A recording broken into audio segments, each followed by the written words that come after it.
बात होगी संसद में छिड़े सियासी संग्राम की। हाईकोर्ट के जज यशवंत वर्मा पर बड़े एक्शन की।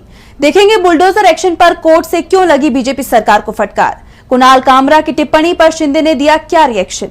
जानेंगे क्यों राबड़ी देवी पर बरसे सीएम नीतीश कुमार। और बुलेटिन के आखिर में देखेंगे जाने माने कार्टूनिस्ट इरफान की किस खबर पर पड़ी तिरछी नजर। लेकिन दिन भर की तमाम बड़ी खबरों से पहले एक नजर आज की सुर्खियों पर। दिल्ली विधानसभा में सीएम रेखा गुप्ता ने पेश किया बजट। विपक्ष ने बजट को बताया हवा हवाई। बजट से पहले इकोनॉमिक सर्वे पेश न किए जाने को लेकर जताया विरोध। वक्फ संशोधन बिल के खिलाफ देश भर में प्रदर्शन की तैयारी। मुस्लिम लॉ बोर्ड 26 मार्च को पटना, 29 को विजयवाड़ा में करेगा रैली। दिल्ली हाईकोर्ट से सांसद राशिद इंजीनियर को बड़ी राहत। संसद की कार्यवाही में जाने की मिली इजाजत, साथ रहेगा पुलिसकर्मी। शेयर बाजार में तेजी। 32 अंकों की तेजी के साथ 78,017 पर बंद हुआ सेंसेक्स, तो 10 अंकों की तेजी के साथ 23,668 पर बंद हुआ निफ्टी। ये तो थी सुर्खियां। अब बात आज की सबसे बड़ी खबर की। संसद में एक बार फिर विपक्ष ने सरकार की जमकर घेराबंदी की। किसानों की समस्या को उठाया गया तो राज्यों के साथ मोदी सरकार की नीतियों को लेकर सवाल उठे। इस बीच सरकार की तरफ से वन नेशन वन इलेक्शन और नए आयकर बिल को लेकर बड़ा फैसला किया गया है। तो संसद में क्या हुआ खास, जानने के लिए देखिए रिपोर्ट। संसद में आज भी विपक्षी सदस्यों ने सरकार पर तीखे हमले किए। तृणमूल कांग्रेस सांसदों ने संसद परिसर में प्रदर्शन किया। टीएमसी ने केंद्र सरकार पर पश्चिम बंगाल को मनरेगा के लिए मिलने वाला फंड रोकने का आरोप लगाया। टीएमसी सांसद कल्याण बनर्जी ने कृषि मंत्री शिवराज सिंह चौहान पर हमला करते हुए कहा कि वो बंगालियों के खिलाफ हैं। जब से वो कृषि मंत्री बने हैं सिर्फ अमीरों के फायदे के लिए ही काम कर रहे हैं। गरीब किसानों से उन्हें कोई मतलब नहीं है, इसलिए उन्हें मध्य प्रदेश के सीएम पद से हटाया गया था। वहीं लोकसभा में कांग्रेस की तरफ से संसदीय कार्य मंत्री किरण रिजिजू के खिलाफ विशेषाधिकार हनन का नोटिस दिया गया। कांग्रेस नेताओं का दावा है कि एक दिन पहले संसदीय कार्य मंत्री ने कर्नाटक के डिप्टी सीएम डीके शिव कुमार पर गलत बयान देकर सदन को गुमराह किया है। साफ है रिजिजू की मुसीबत बढ़ती दिखाई दे रही है। और इस बीच बीजेपी सांसद पीपी चौधरी की तरफ से लोकसभा में वन नेशन वन इलेक्शन पर बनी जेपीसी के कार्यकाल को बढ़ाने का प्रस्ताव पेश किया गया, जिसे सदन से मंजूरी मिल गई। अब जेपीसी को 2025 के मानसून सत्र के अंतिम सप्ताह के पहले दिन अपनी रिपोर्ट सौंपनी होगी। इस बीच बजट अनुदान मांगों पर चर्चा के दौरान वित्त मंत्री निर्मला सीतारमण ने लोकसभा में बताया कि नया आयकर बिल संसद के मानसून सत्र में पेश किया जाएगा। ये बिल अभी सेलेक्ट कमेटी के पास है और कमेटी को अगले सत्र के पहले दिन तक अपनी रिपोर्ट सौंपनी है। संसद में दिल्ली हाईकोर्ट के जज यशवंत वर्मा का मामला भी उठा। संसद में विपक्ष ने मोदी सरकार को जमकर घेरा है तो दिल्ली हाईकोर्ट के जज यशवंत वर्मा भी घिरते हुए दिखाई दे रहे हैं। इस मामले में जहां सभी दल एकजुट दिखाई दे रहे हैं कि जस्टिस वर्मा पर सख्त एक्शन होना चाहिए, तो सुप्रीम कोर्ट की तरफ से भी एक्शन लिया जा रहा है। कोर्ट की तरफ से बनाई गई टीम ने जांच शुरू भी कर दी है, तो राज्यसभा के सभापति जगदीप धनखड़ ने भी इसे लेकर सख्त रुख अपनाया है। तो क्या है पूरा मामला, देखिए इस रिपोर्ट में। दिल्ली हाईकोर्ट के जज यशवंत वर्मा के घर मिला पैसा किसका है। पुलिस ने ना तो अभी तक एफआईआर दर्ज की है और ना उसकी डायरी में ये लिखा है कि जस्टिस वर्मा के घर जो आग लगी थी वो शॉर्ट सर्किट से लगी या फिर कोई साजिश थी।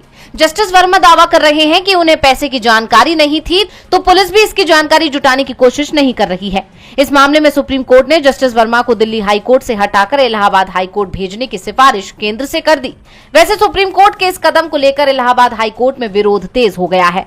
वकील अनिश्चितकालीन हड़ताल पर चले गए हैं और इस बीच सुप्रीम कोर्ट ने जांच के लिए 3 सदस्यों की कमेटी बनाई थी। इस कमेटी में शामिल हरियाणा हाईकोर्ट के मुख्य न्यायाधीश जस्टिस शील नागू, हिमाचल प्रदेश हाईकोर्ट के मुख्य न्यायाधीश जस्टिस जीएस संधावालिया और कर्नाटक हाईकोर्ट की जज अनु शिवरामन की टीम जस्टिस वर्मा के आवास पर पहुंचे। टीम ने सरकारी आवास में बने उस स्टोर रूम की जांच की जहां 14 मार्च की रात करीब 11 बजे आग लगी थी। इस दौरान जब फायर कर्मी मौके पर पहुंचे तो 3 से 4 बोरों में नोटों में आग लगी हुई थी, जिसकी जानकारी तुरंत फायर डायरेक्टर और दिल्ली पुलिस कमिश्नर को दी गई। जांच टीम ने फर्स्ट रिस्पॉन्डर्स यानी उन अधिकारियों के बयान दर्ज करेगी जिनकी जानकारी में ये मामला सबसे पहले आया। इस बीच ये मामला संसद में भी उठा। एक दिन पहले राज्यसभा के उपसभापति जगदीप धनखड़ ने कांग्रेस अध्यक्ष मल्लिकार्जुन खड़गे और बीजेपी अध्यक्ष जेपी नड्डा के साथ बैठक की। खड़गे की राय पर अब धनखड़ ने सर्वदलीय बैठक बुला ली। सर्वदलीय बैठक में सभी की इस मामले में एक राय थी कि मामला बेहद गंभीर है और इस मामले में सख्त कार्रवाई होगी। दावा किया जा रहा है कि सुप्रीम कोर्ट की तरफ से अगर महाभियोग कार्रवाई शुरू करने का प्रस्ताव आता है तो तुरंत ही जस्टिस वर्मा पर महाभियोग की कार्रवाई शुरू कर दी जाएगी। हाई कोर्ट के जज यशवंत वर्मा मुश्किलों में फंस गए हैं, तो मुश्किल में इस वक्त बीजेपी सरकारें भी दिखाई दे रही हैं। बुलडोजर एक्शन पर बीजेपी सरकारें मुश्किलों में घिर गई हैं। कोर्ट ने बीजेपी सरकारों को बुलडोजर एक्शन के लिए कड़ी फटकार लगाई। इसके साथ ही जवाब भी मांगा है। तो आखिर क्या है पूरा मामला, जानने के लिए देखिए ये रिपोर्ट। जिस बुलडोजर एक्शन को लेकर बीजेपी सरकार जनता के सामने अपनी पीठ थपथपा रही थी, अब वही बुलडोजर एक्शन बीजेपी सरकारों के लिए गले की फांस बन गया है। दरअसल सुप्रीम कोर्ट ने बुलडोजर एक्शन को लेकर एक बार फिर यूपी सरकार को कड़ी फटकार लगाई है। कोर्ट ने कहा कि आखिर नोटिस के 24 घंटे के भीतर घरों को ध्वस्त कैसे किया जाता है। न्यायालय ने कहा कि ये हमारी अंतरात्मा को झकझोर देता है कि कैसे आवासीय परिसरों को इतने मनमाने तरीके से ध्वस्त कर दिया गया। अदालत ने पीड़ितों को राहत देते हुए घरों को फिर से बनाने की सशर्त अनुमति दी है, जिसमें कहा गया है कि उन्हें एक हलफनामा देना होगा कि वो समय पर अपील करेंगे, जमीन पर कोई दावा नहीं करेंगे और किसी तीसरे पक्ष को शामिल नहीं करेंगे। अगर उनकी अपील खारिज हो जाती है तो उन्हें अपने खर्च पर घरों को फिर से तोड़ना होगा। दरअसल ये मामला प्रयागराज का है, जहां साल 2021 में एक वकील, एक प्रोफेसर और अन्य के घरों को बुलडोजर से तोड़ दिया गया था। तो वहीं अभी हाल ही में महाराष्ट्र के नागपुर में हुई हिंसा के कथित आरोपी फहीम खान के घर महाराष्ट्र सरकार ने बुलडोजर एक्शन लिया। सरकार के इस एक्शन पर बॉम्बे हाई कोर्ट ने कड़ी फटकार लगाते हुए इस पर तत्काल रोक लगा दी। दरअसल फहीम खान के 2 मंजिला घर को अदालत के आदेश से पहले ही ढा दिया गया था, जबकि यूसुफ शेख के घर के अवैध हिस्सों को ढहाने की कार्रवाई अदालत के आदेश के बाद रोक दी गई। दोनों आरोपियों ने अदालत में याचिका दायर कर जल्द सुनवाई की मांग की थी। कोर्ट ने प्रशासन की कार्रवाई पर सवाल उठाए। बेंच ने कहा कि कथित अवैध हिस्सों को ढहाने से पहले मकान मालिकों की बात क्यों नहीं सुनी गई। ये कार्रवाई संपत्ति के मालिकों की बात सुने बिना दमनात्मक तरीके से की गई। वहीं खान की तरफ पेश हुए वकील अश्विन इंगोले ने कहा कि अदालत ने सरकार और नगर निगम अधिकारियों से जवाब मांगा है और मामले की अगली सुनवाई 15 अप्रैल को तय की गई है। याचिकाकर्ता के वकील ने दावा किया है कि बेंच ने कहा है कि अगर निष्कर्ष निकलता है कि तोड़फोड़ अवैध रूप से किया गया था तो प्राधिकारियों को इस नुकसान की भरपाई करनी होगी। ऐसे में सरकार सवालों के घेरे में आ गई है। बुलडोजर एक्शन इस वक्त चर्चा का विषय बन गया है, तो stand up comedian Kunal Kamra भी चर्चाओं में है। शिवसेना चीफ पर एक पैरोडी गीत को लेकर कुणाल कामरा ने माफी मांगने से इनकार कर दिया है। तो वहीं इस मामले पर एकनाथ शिंदे का बयान आया है। तो आखिर कुणाल कामरा ने क्या कुछ कहा और इस पर शिवसेना की क्या प्रतिक्रिया आई, जानने के लिए देखिए report. Stand up comedian Kunal Kamra की महाराष्ट्र के उप मुख्यमंत्री एकनाथ शिंदे पर की गई कथित टिप्पणी को लेकर एक बड़ा विवाद खड़ा हो गया है। इस मामले में कुणाल कामरा को मुंबई पुलिस ने समन जारी किया और उन्हें पूछताछ के लिए सुबह 11 बजे खार पुलिस स्टेशन बुलाया गया था। हालांकि मुंबई में नहीं होने की वजह से कुणाल पूछताछ के लिए नहीं पहुंचे। इस बीच डिप्टी सीएम एकनाथ शिंदे ने कहा, ऐसा लगता है कि उन्होंने सुपारी लेकर ऐसा किया है। उन्होंने खुद को पार्टी कार्यकर्ताओं द्वारा मुंबई स्थित एक स्टूडियो में की गई तोड़फोड़ से अलग बताया है, लेकिन साथ ही कहा कि हर क्रिया की प्रतिक्रिया होती है। शिंदे ने आगे कहा कि ये कार्यकर्ताओं की भावना है, कटाक्ष करते समय एक शिष्टाचार बनाए रखा जाना चाहिए, वरना एक्शन का रिएक्शन भी होता है। इस मामले में कुणाल कामरा ने अपना बयान जारी किया और उन्होंने माफी मांगने से साफ इनकार कर दिया। कुणाल ने कहा कि मैं इस भीड़ से डरने वाला नहीं हूं और ना ही छिपने वाला हूं। शिवसेना, यूबीटी और अन्य विपक्षी दलों ने इस घटना की कड़ी निंदा की है और कुणाल कामरा का समर्थन किया है। उद्धव ठाकरे ने कहा कि कुणाल कामरा ने सच कहा है, ये व्यंग्य नहीं था। जो लोग चोरी करते हैं वो गद्दार हैं। और अब इस मामले में शिंदे ने जो बयान दिया है वो चर्चा का विषय बन गया है। शिंदे के बयान से जहां विवाद और गहराने की संभावना है, तो वहीं इससे अभिव्यक्ति की स्वतंत्रता और राजनीतिक टकराव को लेकर नई बहस छिड़ गई है। अभी मामला कहां जाकर थमता है, ये तो देखने वाली बात होगी। शिंदे के बयान ने एक नई बहस छेड़ दी है। तो बिहार के सीएम नीतीश कुमार लगातार सुर्खियों में बने हुए हैं, कभी अपने बयानों के चलते तो कभी अपनी हरकतों के चलते।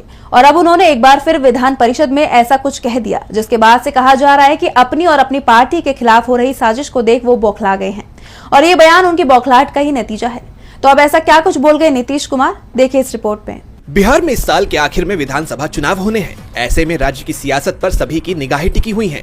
खासकर नीतीश कुमार को लेकर चर्चाओं ने जोर पकड़ा हुआ है, क्योंकि वर्तमान परिस्थितियां बता रही हैं कि ये चुनाव नीतीश कुमार के लिए चुनौती बना हुआ है। खासकर मुस्लिम संगठनों के ऐलान के बाद नीतीश कुमार बेहद दबाव में दिख रहे हैं। इसका असर उनके बयानों में भी नजर आ रहा है। ऐसा ही कुछ बिहार विधान परिषद में देखने को मिला, जब आरजेडी के सदस्य आरक्षण के मुद्दे पर विरोध कर रहे थे। उन्होंने आरक्षण को 9वीं अनुसूची में डालने की मांग की। सदन की कार्यवाही शुरू होते ही आरजेडी सदस्य वेल में आकर विरोध करने लगे। आरजेडी के ज्यादातर सदस्य हरे रंग की टी शर्ट पहनकर आए थे। ये देखकर सीएम नीतीश कुमार नाराज हो गए और उन्होंने इसे बोगस बताया। उन्होंने कहा कि इसका कोई मतलब नहीं है और ऐसा कहीं नहीं देखा गया। उन्होंने कहा कि किसी भी पार्टी ने इस तरह का काम नहीं किया है। उन्होंने राबड़ी देवी पर गुस्सा करते हुए कहा कि इसके हस्बैंड का है पार्टी, इसको क्या है, ये बेचारी तो यहाँ ऐसे ही आ गई है, जब वो हटा तो इसको बनवा दिया। इसका कोई मतलब है? ये तो ऐसे ही है। ये सब ऐसा ही क्या क्या करते रहता है। कोई पार्टी में इस तरह से देखे हैं? इस पार्टी का यही हाल है। इसका क्या मतलब है? यही नहीं, मुख्यमंत्री ने आरजेडी सदस्यों के हरे रंग की टी शर्ट पहनने पर भी सवाल उठाया। उन्होंने कहा कि हरा टी शर्ट पहन कर आए हैं, हम यही पूछ रहे हैं। सब ऊपर वाला भी बैठा है, हम उसको भी कहेंगे कि देश भर में कहीं देखा है इस तरह का? ये लोग यही सब कर रहा है। जो शर्ट नहीं पहना है वो ऊपर से रख लिया है। ये सब बोगस चीज है। आगे में कुछ लिखवाए हुए हैं। अब नीतीश कुमार के इस रवैये को देखकर एक बार फिर उनके मानसिक स्वास्थ्य खराब होने की चर्चा हो रही है। वहीं कुछ लोगों का कहना है कि नीतीश कुमार हाथ से कुर्सी जाती देख बौखला गए हैं। नीतीश की बौखलाहट अब साफ दिखाई देने लगी है। तो डबल इंजन सरकार वाले राज्यों में घमासान मचा हुआ है। बीजेपी सरकारों के अपने ही मंत्री और विधायकों ने मोर्चा खोल रखा है। राजस्थान से लेकर मध्य प्रदेश में बीजेपी सरकार मुश्किल में घिरी हुई नजर आ रही है।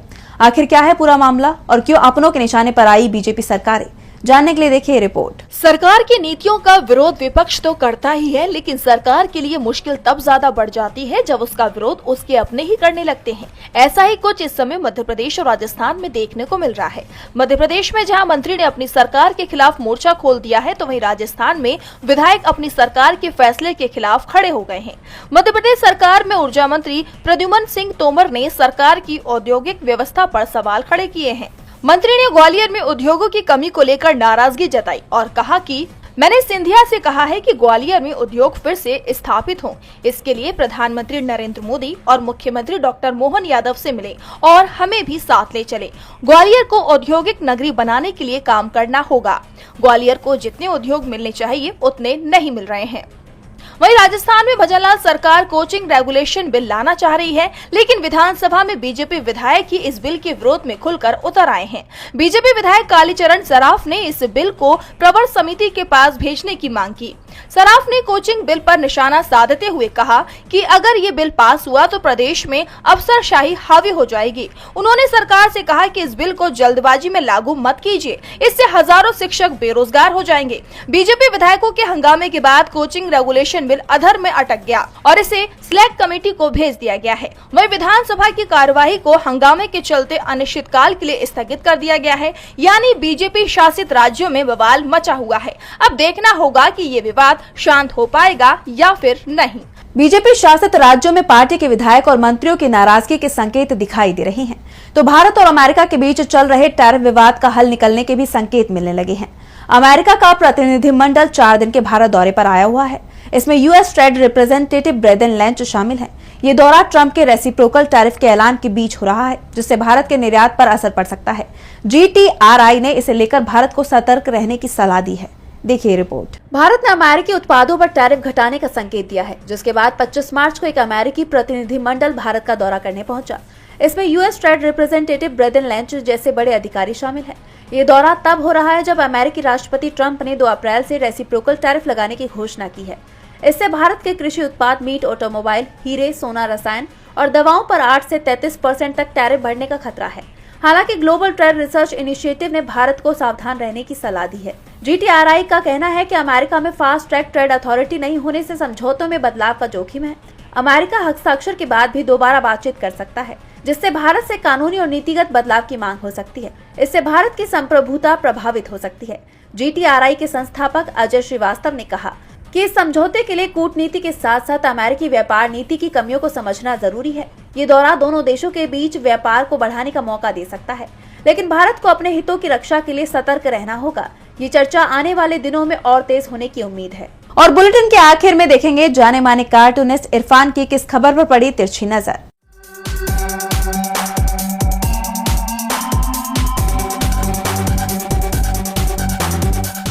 देश का ध्यान पिछले 3 दिनों से कुणाल कामरा के वीडियो विवाद पर है। शिवसेना एकनाथ शिंदे के समर्थकों ने इसके बदले में स्टूडियो में आकर तोड़फोड़ की, भद्दी गालियां बकी। अब ये स्टूडियो, जिसका नाम हैबिटेट क्लब है, वो अनिश्चित काल के लिए बंद कर दिया गया है। अब इससे कुणाल कामरा को क्या फर्क पड़ेगा, क्योंकि वो तो जहां भी स्टैंड कर जाएगा वहीं पर फिर से कॉमेडी शुरू हो जाएगी। लेकिन क्लब से जुड़े हुए तमाम सैकड़ों जो कार्यकर्ता थे, उसमें जो काम करने वाले थे, उनके लिए जरूर बेरोजगारी का संकट बढ़ जाएगा। लेकिन नेताओं के इससे क्या?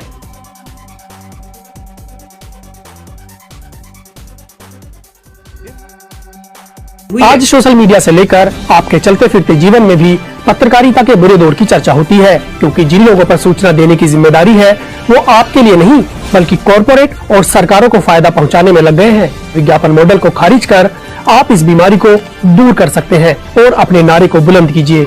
मेरे खर्च पर आजाद है खबरें।